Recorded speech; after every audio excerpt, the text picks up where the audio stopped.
Alrighty, it is 2 after. That's long enough to wait for any stragglers wandering in here. There may be still a couple that are coming, but that's all right. Let's get started here with the meeting. Today, of course, is the 17th, and call to order. Same as always. You guys have all been here enough, so we'll just skip over this little thing real quick. Myron Coldiron is a new member, just joined. I don't think he's on the call today, but Myron is a new member, and we've reached out to him to get him going with a Division 8 mentor so he knows what's going on with Division 8 stuff. So if you see him around in Groups IO, say hello to him. Do I have a motion to approve the minutes as posted to the minutes from the last meeting as posted to the Division 8 website? So moved. Rick Weir. And that was Rick Weir? Second, Ross. Thank you. And is there anybody opposed to that? Then we'll mark it as approved. Thank you. Mike, you're up for the treasurer's report. Thanks, Fred. As usual, COVID, very short treasurer's report.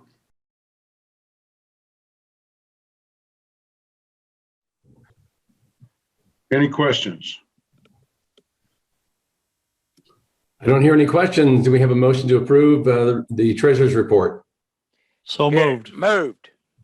Second, Ron. All right.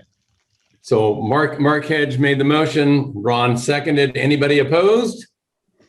Motion carries. Thank you, Mr. Berry.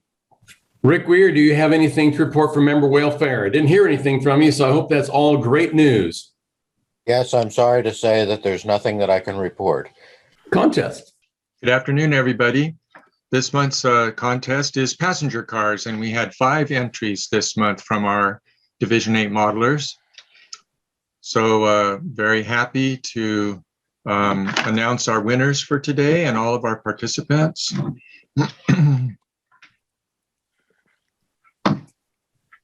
So coming in 3rd place this time around in the passenger car category is Bob Frankrone with his Catskill Mountain Scenic Railroad, and a lot of details on this car that are mirroring an actual car that runs on that particular tourist railroad. So lots of detail there. Excellent, excellent work. And then for 2nd place, we've got a beautiful New York Central observation car, Central House. And congratulations go out to Russ Weiss for his modeling work on this heavyweight car. And then for 1st place for this month, we've got Paul Downs with his effort with the L&N Kentucky Club that included many modifications to bring out the authentic updates that were done on this car by the L&N over the years. So congratulations to Paul for his 1st place effort there. We do want to send out thank yous to Rick and to Craig for honorable mention for the beautiful Union Pacific tribute train for George H.W. Bush, and then the Penn Central business car Jefferson that was modified to show its appearance in the Penn Central years. So great job, y'all. And thank you to all of our folks that entered this month. Well, we're getting close to the final stretch for this year's contest. And so because of that, it's time for cabooses. And we always have lots of fun with this category. So we're looking forward to what you all come up with for next month. As always, we will be posting contest rules and information both on Groups.io, on the website, and in emails. So it will come to you in various different ways.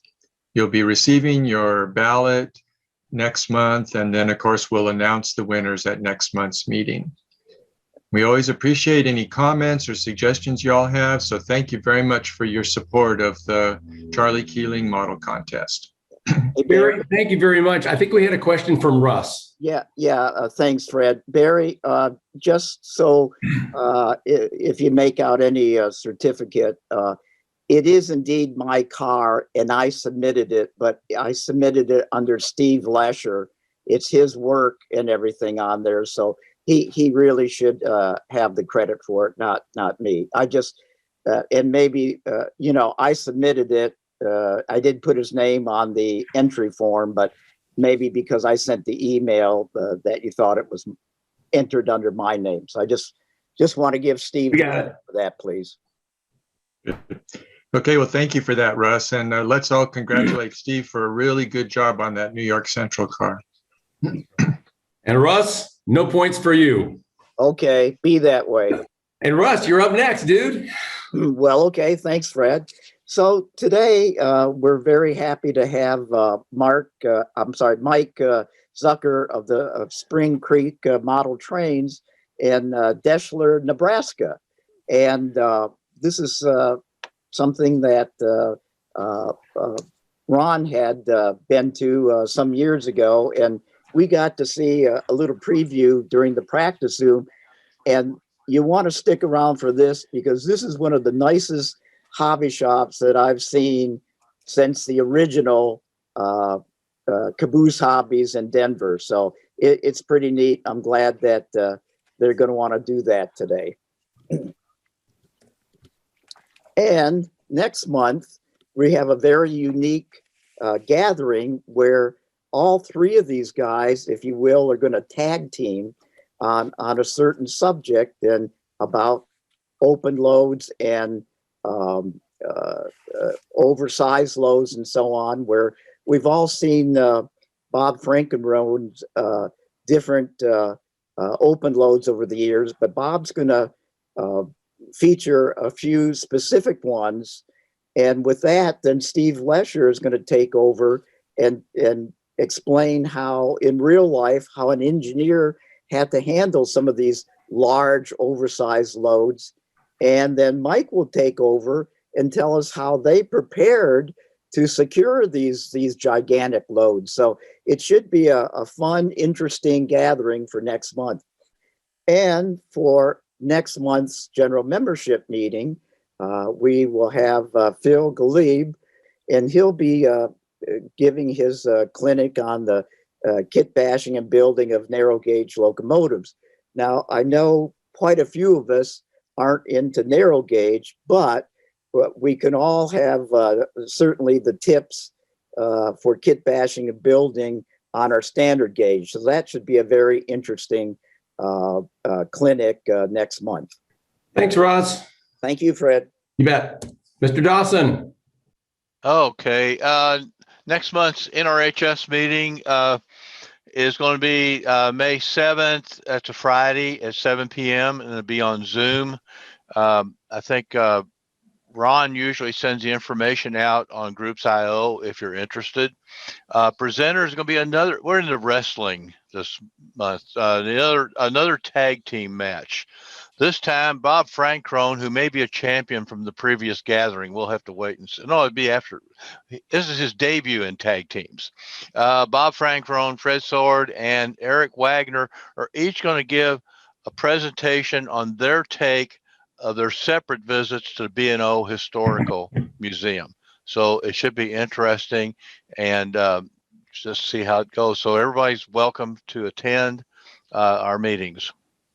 What'll be interesting about that is that I was there in 2006, Bob was there in 2012, and then Eric was there in 2020. So you'll be able to see quite a bit of change.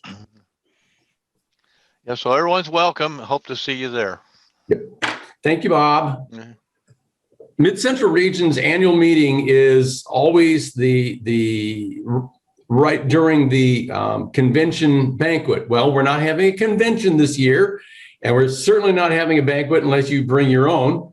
So what we're going to do instead this year, the board is having its meeting starting at about 8 o'clock. Immediately after the Mid-Central Region board meeting, we're going to roll over into the annual meeting. There's not a lot on the board meeting agenda right now, so probably 8:15, 8:30, they're thinking that we're going to roll right into the annual meeting. And so instead of having a separate one, because the annual meeting won't be very long anyway, probably. But there you go. The big part of it will be any awards, and there are a couple of awards that are presented during this meeting, even though there was not a contest because there was not a convention, and also the changeover of Mid-Central Region officers will happen at that time. So put it on your calendar. There'll be an announcement in the pie card. We'll send you a reminder through Groups.io email as well, but put it on your calendar now. And no, I don't have a link to the Zoom meeting yet. A couple upcoming model railroad events need to know about. The big one is the picnic. The board will make your board, Division 8 board, will make a go, no-go decision at the April 22 meeting, which is this coming Thursday. So I've not heard, even though I've asked for your thoughts about should we or shouldn't we. Send me an email directly, call me on the phone, send an email to any of the board officers, put something in Groups.io. We'd love to hear your thoughts on it. Haven't heard any, so we'll make a decision in whether we hear something or not. But basically, it'll be, do we do it or not? Do we do it there or not? And will we have a lunch or not? Love to hear from you guys. Let us know what you're thinking. Okay.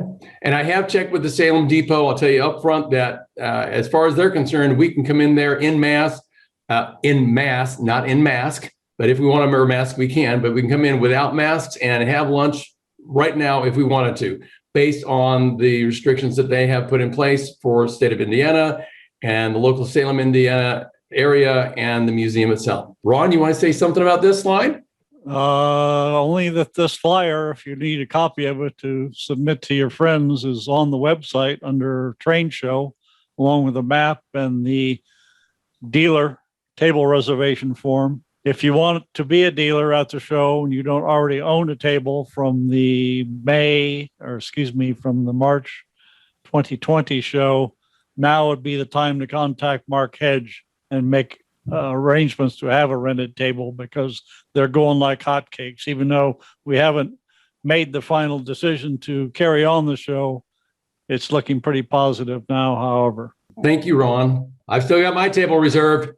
As always, keep connected with us. Groups.io is the best way. We're always posting things on Facebook. And of course, the Division 8 website is the source of all the real information if you're looking for what's coming up next and any background information on Division 8.